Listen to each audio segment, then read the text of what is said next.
Hello, I'm here today with my friend and colleague Imogen. Some of you might have worked with us both on the Body Mind workshops. Imogen's here today to interview me about a question that somebody's written in about, and she had a particular interest in it, so she's going to go ahead and I'm going to try and answer the question for you. Yes, so right, someone on your page wrote that they want to write a book, but they don't want to receive any criticism about it whatsoever. And I actually really relate to this because I actually am planning to write a book. First time I've ever spoken that in public. Mm-hmm. Yes, I very much relate to that sentiment. So what should they do? so it's really about two conflicting wants, isn't it? You want to write the book, and this person also doesn't want to experience criticism, perhaps shame, humiliation, not being liked, perhaps. And I think this came up because I've been asking people what they wanted, to make a list of, I want this and I want that. And these are two different sorts of wants. In a way, we could say, I want to write a book is something I want to do, but I don't want to be criticised is almost a need. So I want to look at the two different parts of the brain involved here. So we've got the survival brain, which is that brilliant word. If you're a Scrabble player, it's the amygdala. That's the instinctive brain that helps us with fight and flight. So, you'd struggle with people criticising your writing? You think it would be? No one wouldn't like it, but I imagine that it's going to happen. Probably something anyone who puts any sort of work out there in the public. Yeah, me too. Yeah. So the survival need that's hardwired into our primitive brain, comes from, years and years of trying to survive in communities. And if we were rejected from the community, we wouldn't survive. We needed everybody else in terms of warmth and heat and our basic survival needs. So you will have hardwired, and this reader will have hardwired in their brain, I need to be accepted, I need to belong. And it's going to be the quick thinking brain that has that. So that's going to happen quite instinctively. And then the more advanced brain that takes longer, that really is a newer brain for human beings, is the hippocampus. And that part of the brain says, oh, I've got a roof over my head, I've got food, my survival needs are met. I'd like to advance my higher self, so we have needs to be out there in the world, to make our mark, to leave a legacy, and so on. So the hippocampus would like wants to advance itself and write this book, but your primitive brain is saying, don't do that, you might get thrown out of society. So I'm guessing that it might be useful to place a higher value on the not survival need. But you've said, just looking at my notes here, but you said these survival needs are very instinctive and quick and powerful. So if we know that's going to happen, but we also know that we've got this greater drive or purpose to write a book in this case, how do you override these primitive, or if it is overriding them, or how do you bypass them? It's how do you get the book written? How are you going to do this?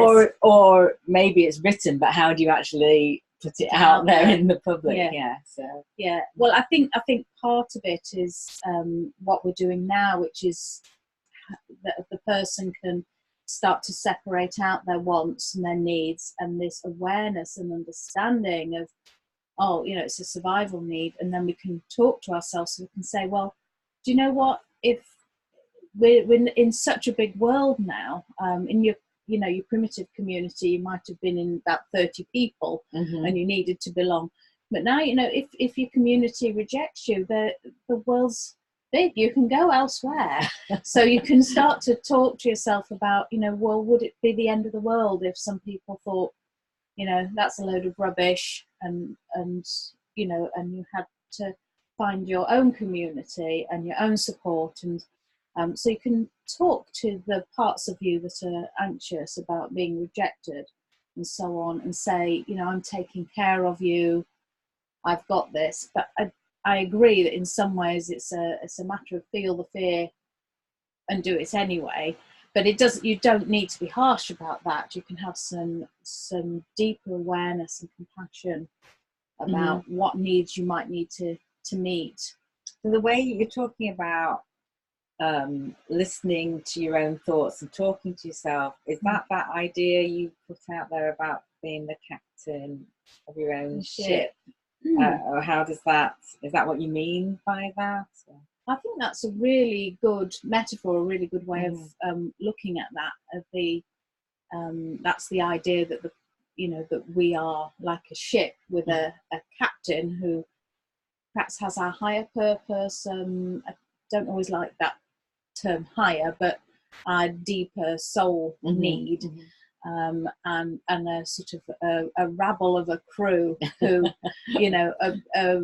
sometimes sabotaging us and so on, that we have to work with and understand their personalities, their needs, and assign them to tasks. So if we have, if there's part of you or of this reader that's anxious about being rejected and belonging, then you can put that part of your personality to building up links with people who do love and support you where you do belong, by reinforcing the belonging that you do have in your life. So, let's see. I'm looking at my notes too, because this was such an interesting question. So if you come to understand that you do have this purpose or greater desire to do this thing, this idea of the captain, it helps you not get sidetracked, it helps you not sabotage yourself, because you can kind of see when these unruly crew members are... Yes, but I mean, in order to sort of know that part of you, this is where, I advocate spending time alone every day, journaling, reflecting, because otherwise we work from a reactive place, so that the rabble take control rather than our captain. Adrenaline fueled needs will come in faster, and so we'll do those things more quickly. So it's quite likely that you can get up and think, oh, I've got visitors coming, I need to tidy the house, this is to do with acceptance and so on. So you have this adrenaline fueled reaction that is not as advanced or intelligent as perhaps if we stopped and sort of thought, well, today I'd like to manage my my anxiety, I'd like to rest, I'd like to, well, you're an Alexander teacher, well, I'm kind of my constructive rest. I'm kind of thinking in that analogy that you were saying, someone coming to the house, it's actually, I want to be really present to myself so I can connect with the person coming in a meaningful way, rather than having everything perfect and being in a... But that's going to be, in a way, you've had to train yourself to follow your higher needs. And you can have a bit of both. You can approach the tidying up in a less stressful way, and maybe not do quite as much. But it's the higher self is more evolved, but it's also newer, and it takes longer to come online. So that's why this idea of meditation or reflection or journaling, just pausing, which is what we teach on our workshops, isn't it? The pausing is so important, because then we can sort of say, right, well, which direction are we going to go with this anxious crew member? Or, perhaps the captain has her sights set on, a different goal, and then we can work out, and like you say, compromise with the conflicting. I think it's needs and wants, but you don't need to avoid criticism. You need to belong, and I think it's working that through. It's understanding who the important people are. Yeah. For you to have that sense of belonging with. Yes, and take it going deeper and deeper with the need as well. So it's like you don't need a tidy house. You need to belong. You don't need to have no criticism. You don't have a tidy house. No, you don't. You don't. You absolutely don't. But there's I haven't got to that level of. There'll be a whole list of other needs under that. So it might be you need control. You need to be able to find things. You need, it's what it gives you if you have a tidy house. But we have to remember that adrenaline fueled needs are very powerful, and that the only way we can really work I don't like the word override either, but work with those is to stop and use our thinking and our deeper self. So it's more like we're aware of them, but we're not letting them rule what happens. Yes, it's that saying I say, do you have your feelings or do they have you? Who's in charge of you? Yes. Okay, so is there anything else you'd like to say about this? Let's see. I think, well, we were talking about seasons, weren't we? I wanted to say about that, because you were saying, well, is there a best time? Right. Is there, you mean to write a book or to work on anything? I think that's maybe a bit of a process, a deeper creative endeavour. Yes. Well, I really like all the Chinese thinking about the seasons, and it works a lot for me as well, which is why I've been running this course. It's called Coach Yourself Calm for Christmas, but it's very tied into the seasons. So that's a course that I'm running online daily at the moment. Yeah. And I have a new course coming out in January for tending to sore hearts. So very much for people who are at the end of relationships and so on. So I'll just plug my courses, which I've got some free downloads for people who sign up, or even just sign up to the mailing list. It's free, no obligation. But the seasons, coming back to the seasons, and well, just to jump, I mean, I don't think I have seasonal affective disorder, but I can definitely feel my mood on the darker, gloomier, grayer days. It is affected. Yes. So maybe I do, but I'm at one end of the spectrum. It's not a disorder. You're seasonally affected. Yeah. No, you don't have a disorder. Okay. Yes. Yeah. And I think we all are. So how would that play? Does that play in to what we're talking about? Very much. I think that, you just have to look outside. And again, if you can go outside, this is a very good way of staying attuned to you. Your body responds to the darker nights and the colder weather, and your body responds to the seasons, and your body and your mind, as Imogen and I teach, are not separate things, they're the same. So the autumn is a time of, certainly around this time, is of harvest and gathering. You'll see the squirrels, gathering acorns and so on. And, we as humans fill our storehouses full of pumpkins and apples and, good things for the winter. And we also, if you look at the trees, they're letting the leaves go, and they're letting go of what's no longer useful, and the tree itself is going within, into its core.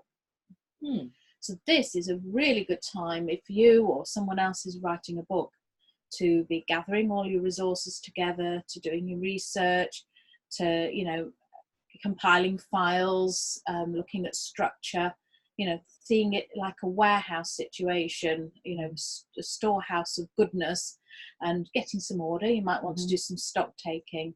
And you know, you don't need to be thinking about what will people think, because it's just you. It's just you now and your storehouse. And then in the winter, the season changes a bit more, and we really, everything gets pared down, and we just, you know, we just be in this space. And this is a very deep, introverted time. That will suit me. Yes, and it's a really good time then for thinking and reflecting and doing some of the, you know, some of the writing, and that's again just between you and yourself, not you know, nobody else has to be looking in on that. So it's a beautiful time, really, for finding the core and the essence, just as the tree's going within. In the spring, well, I was thinking that spring might be more of a time to be starting to be more public, or it's bringing it more to life or into the world. Exactly. The buds come out and the leaves come out, and you will get a rush of energy, and it should be enough for you and other people who are listening. Should be enough to begin to tackle some of the fears and going public and so on, because it's just natural to get this rush of newness and drive, and I'm going to go out there and I'm going to kill it. It's really interesting, because I know a few people who've written books, and they talk about it's almost like giving birth.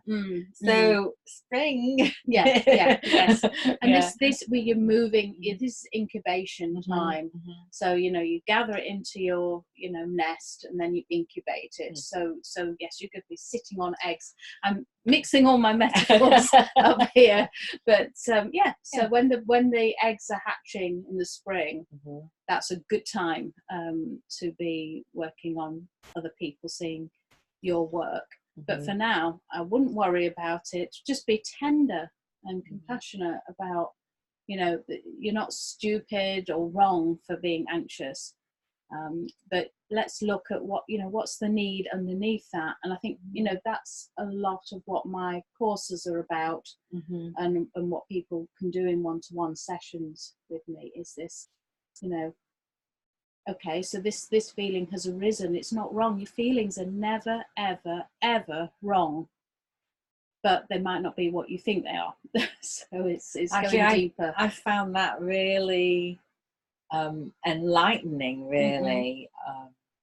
You were talking, when we were talking off camera, about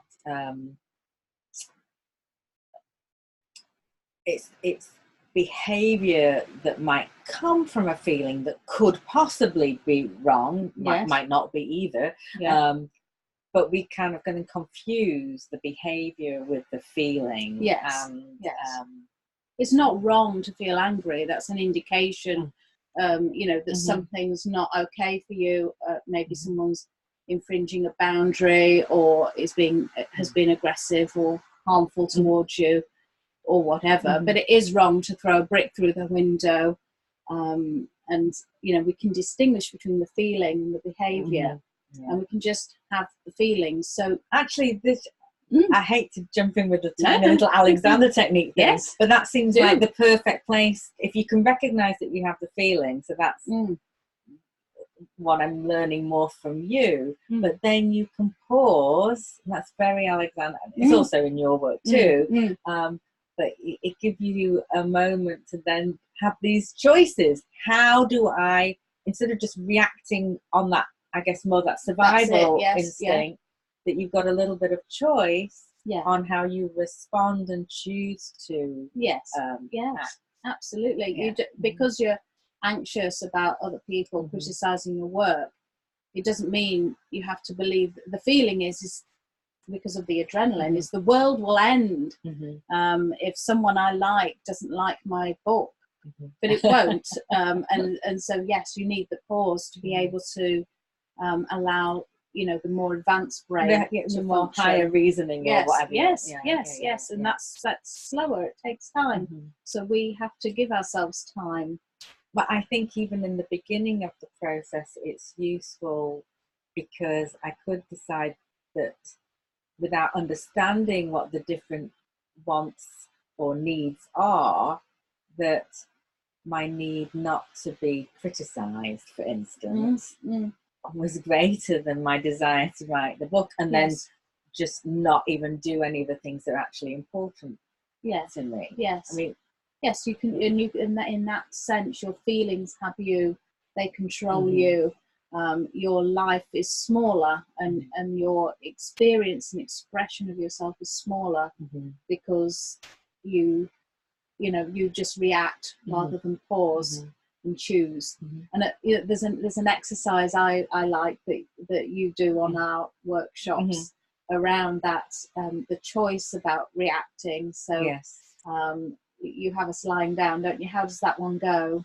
Do you mean the one what basically you're led through a sequence of 3 stages where you're given instructions to follow, right? Little instructions like raise your hand or look over here, or also quite a sequence of them.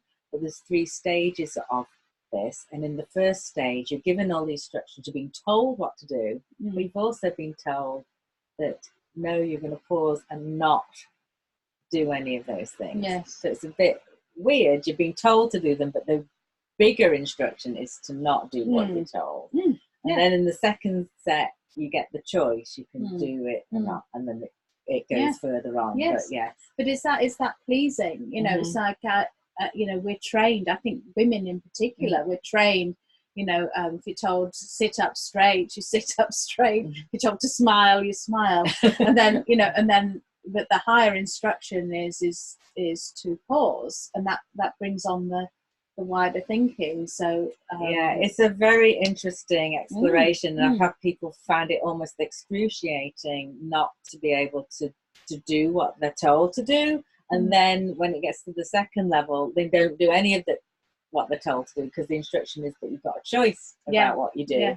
I actually had an experience the very first time I experienced it, of feeling like a toddler just saying no to, and it was just delightful, like no, I'm not doing that, and no, but I kind of tapped into that a little bit. So. But the conditioning, it's interesting you say toddler, but the conditioning, do as you're told, comes in around that age. So it's sort of when you doing what you're told. The toddler still has some element of freedom of and a lot of the tantrums are about the grappling between this freedom of choice.